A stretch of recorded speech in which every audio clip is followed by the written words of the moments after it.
I've lived in Batesville for 18 years now. I have invented a closure for the shower curtain, decorative shower curtain hooks that you buy anywhere they sell shower curtains. I have a patent pending on them. Should be getting very close to buying them out if I've got my patent on it or not, but right now I'm still in the stage of waiting. My name is Steve Strantz. I'm located here in Jonesboro, Arkansas. And I'm a patent attorney, help people out with patents, copyrights, trademarks, help them contracts, just any kind of business needs. Anyway, he qualifies for the 240 membership, doesn't he? Brian Rogers. We're introducing ourselves and telling what we do, and if we've got anything patented, or how we can help other people in the club. Brian Rogers. I'm director of community programs. It's a business incubation program and business coaching programs focused on science and technology, new inventions and whatnot. I have a background in engineering, chemistry, and in trademarks and patents and stuff. And I'm housed at ASU, that's what I do, and I have a bunch of inventions, more mechanical, of which are some exercise equipment and stuff. So I'm here to, as of both for those hair commercials, I'm a client and a member and a client. Tell us about the makerspace that you guys are trying to put together at ASU, which I think is very important. Right. So we have a physical space on campus that is available to lease if you have a business, a new business that's science technology oriented. We have web laboratories and offices, and then also we have a space that's, I believe it's 800 square feet or so, that we are going to turn into a makerspace, and it's again, this is for the community, which includes the campus. So we'll have students in there, hopefully faculty. Hopefully you will come in there and tinker around, and hopefully the things created there will eventually be mass produced in gym shop. So we're all hopefully rowing the same direction, and feel free to contact me. CatalystInnovation.org is the website for our program if you ever want to reach out just to talk. It's good to have several familiar faces in here, and just good to be here and see this happening. There's several, I'd say there's 3 new things that popped up now in 2014 to do with innovation, entrepreneurship type activities. One is this. There's also a new Innovation and Entrepreneurship Committee at the Chamber of Commerce that meets, I believe, called Gary Wells at the Chamber, but I believe it's the 3rd Wednesday of every month or so. And then there's also the club, the campus club. Did you talk about that? I don't know if it's still your thunder. No, I can talk about that. The Innovation and Entrepreneurship Club on campus. And that's a student club? Student club. Okay. But all these groups will have presentations that will be educational and great places to meet people that are similarly interested in whether we makerspaces or inventions or whatever. Now the makerspace is going to have a 3D printer, it's going to have a laser cutter. Yeah. And what else is it going to We got a big, nice laser cutter. I guess it's a low-end laser cutter, but it's high-end for us. Okay. Laser cutter and CNC mill we're looking at, several different types of 3D printers. Jim, what else are we talking about? There's a soldering station. Vacuum. Right. A sheet of plastic and put a vacuum on it, and it forms over your... Oh, vacuum molded, yes. Okay. So lots of, we're going to have kind of a membership model probably for the makerspace. It'll be relatively expensive. We're recruiting Daryl to possibly be the student leader of the makerspace, and Jason Brown here is, they're both engineering students at ASU, be heavily involved. So again, just exciting to see this kind of group come together. There are a lot of different people. We've got physicists that are interested in doing stuff on campus, and so lots of cool collaborative opportunities. So we're only going to make a maker corner, actually, because it's only going to be about this much space, you know, in the room, and the rest of the room is going to be sort of open workspace, hopefully kind of a coffee shop environment where people can just come and hang out and work.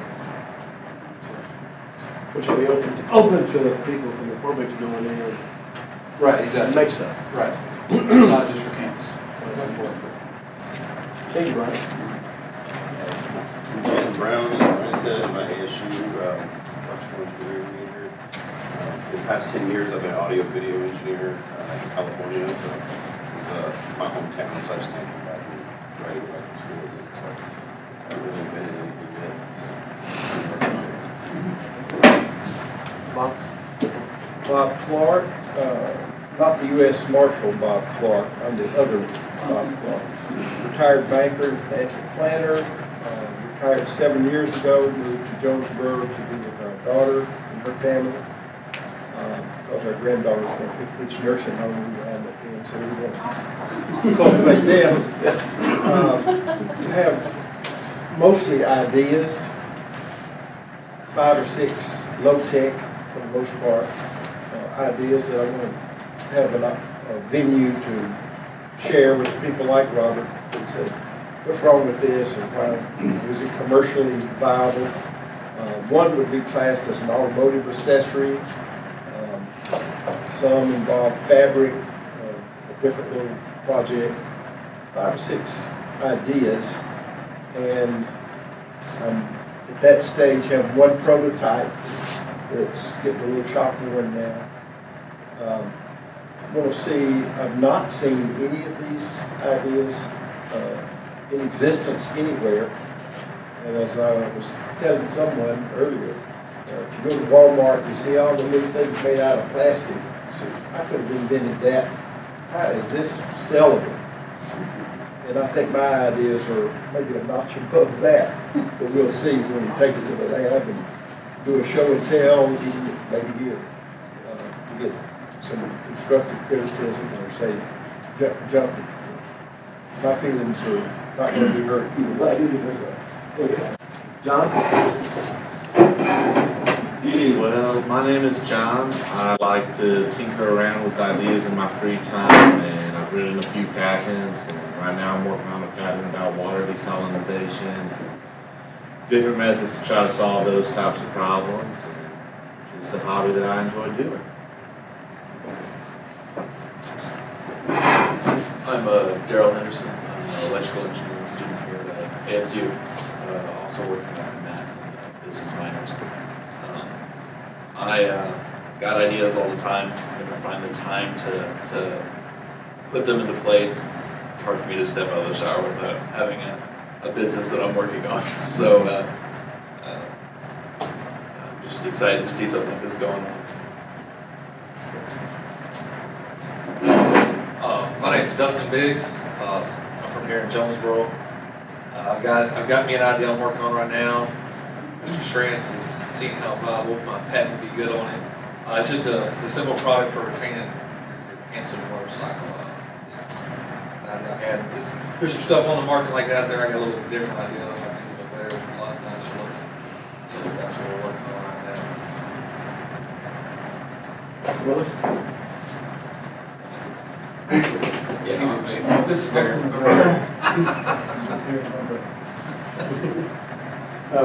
My name is Willis Drummond. I'm a medical physicist out at NEA Baptist. Been back in this area for about a year. Was in Missouri for the last 12 years.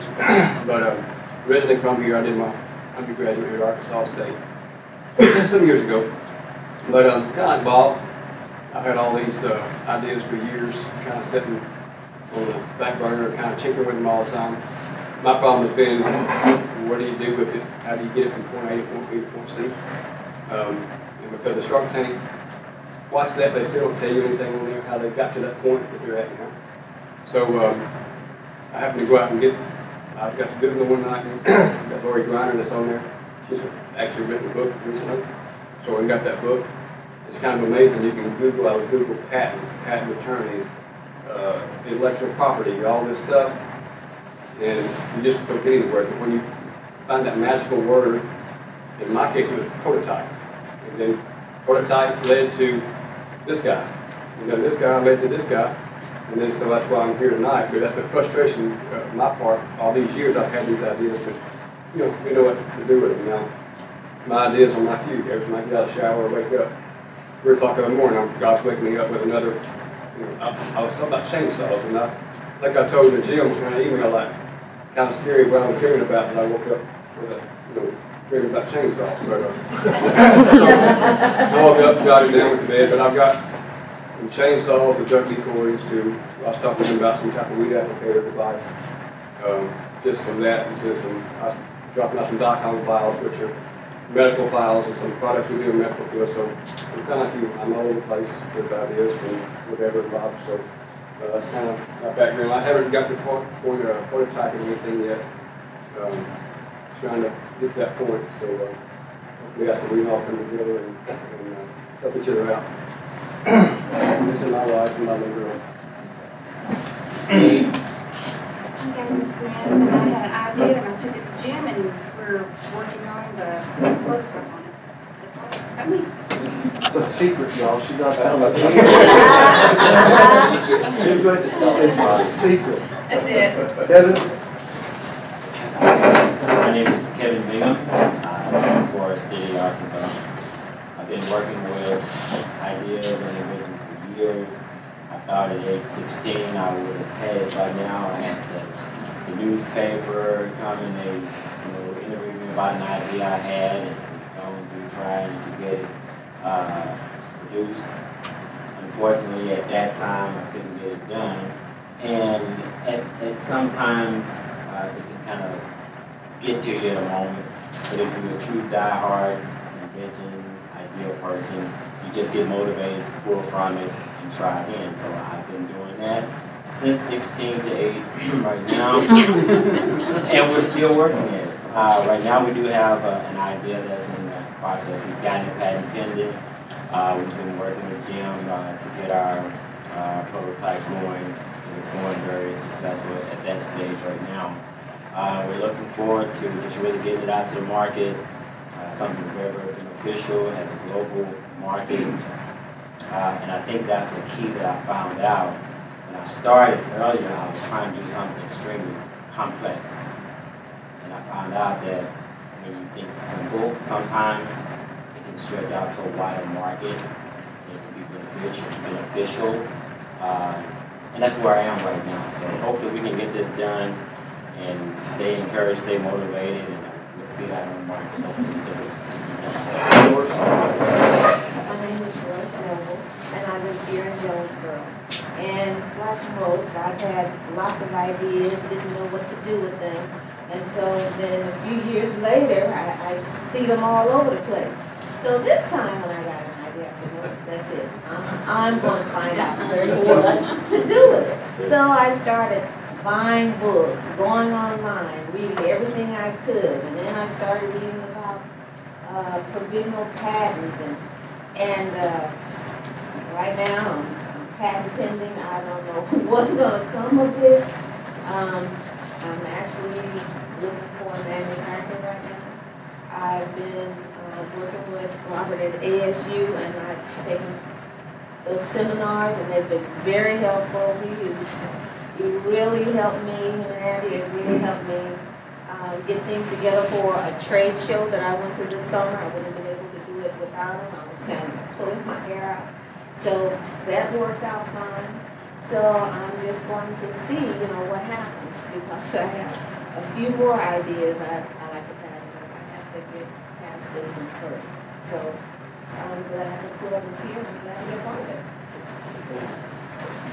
I'm Marina from Emerald Videos. I just started this business like 2 months ago, and I asked, Robin for help. And I just want to tell you guys, if you want a little commercial or introduction of your product, I would be more than happy to help you. The way I started my business is because I had a YouTube channel about America, even here next to him. And once I've been videoing all over, I kind of started liking the video aspect of it. And that's how I started. So let me know if you need anything. We have another inventor, Nick. You want to stand up, give your name and what you've invented? We know you made that guy, so we know. This is one invention. My name's Nick Ross. I grew up in Pocahontas, went into the service, went to the Marine Corps at age 19, did 4 years, got out, and moved back to Jonesboro, and then to Florida, and then back to Jonesboro. And anyways, right now I'm working at Alexander's Machine Shop off of Johnson Avenue. I did work at Jonesboro Tool and Die, which was off of Commerce Drive on the industrial side, which they are now located on Kruger Drive, I believe. He's moved buildings. But if any of y'all ever come up with ideas that need machining, I can point you in the right direction. We can do anything that deals with CNC lathes. Our shop that I work at right now, we have a bunch of CNC lathes. We run mass production. That's mainly what we do right now. We run shafts for a company called Parker Hannafin out of Olive Branch, Mississippi. And we run thousands of shafts a day. We do have one CNC mill, so we can do some CNC mill work. If we can't do it, Jonesboro Tool and Die has several CNC mills, and he does have very good operators over there that can do the production on that side. If y'all happen to need a die to do something, that'd be the man to go talk to. I actually came up with a product while I was at work. If you know anything about CNC lathes, they have a tool turret on them. We got blocks that mount on this turret that hold our boring bars and drills, whatnot. A lot of the new tooling is starting to come out through the tool cooler, which means it pushes coolant through the middle of the tool and out to the cutting edge. Well, all the old blocks, none of that has any way of getting coolant back there and pushing it through without running lines, or mainly just running lines from the port that was open when they drilled the block and running it back to it.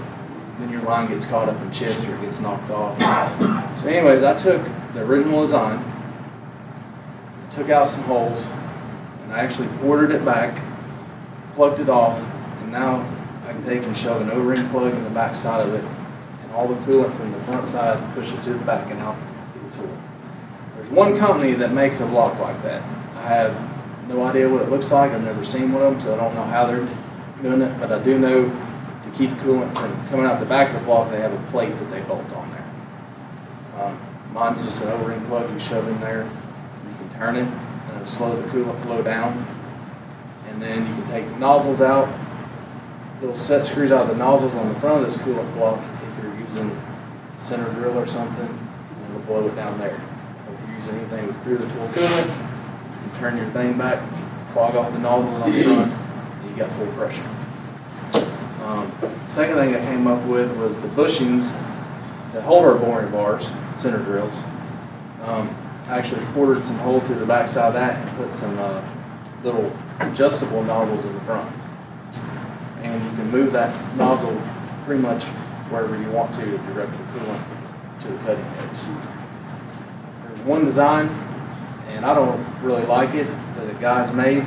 There's a bunch of little holes around the initial hole, and it pretty much just sprays coolant right out the face. It don't direct it anywhere near the cutting edge. So my idea is to try to get my block, my bushings, going somewhere. So that's what I've been so far.